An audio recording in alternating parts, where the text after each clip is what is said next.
Mes mira simpatizantëve, kryetari i Partisë Social-Demokrate Tom Doshi dhe kandidatët për deputet të kësaj force politike në qarkun e Shkodrës kanë zhvilluar takimin elektoral në Pallatin e Sportit. Doshi u shpreh se programi i Partisë Social-Demokrate për zgjedhjet e 11 majit ka si pika më të forta mbështetjen për shtresat sociale. Programi jonë është një program social, është për të varfnit, është për të smur. 7.000 raste të reja kene me kancer në vit. 80.000 shqiptarë janë të prekur me kancer. Përërohen për ditë spitale të reja. Vidhen miliona.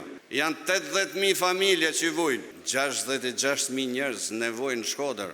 900.000 marrin pjesë në votime. Prandaj unë i baj thirrje sot këtyre 80.000 familjeve.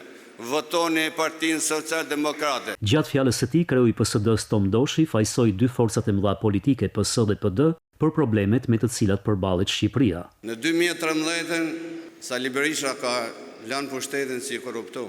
Edhe sot të vjen zor kur shef gjysën e qeverisë në burg dhe në nënhetim. Njerëzit që vjedhin qytetarët nuk na përkasin ne, nuk i përkasin Shqipënisë. Ju premtoj shqiptarëve që pa Partinë Social-Demokrate nuk ka majorancë në Shqipëri. Takimet elektorale të PSD-s do të vijojnë në gjithë vendin, ndërsa Social-Demokratët synojnë që në zgjedhjet e 11 majit, përveç se të sigurojnë grup parlamentar deputetësh, të jenë edhe forca politike që do të vendosë qeverinë e ardhshme.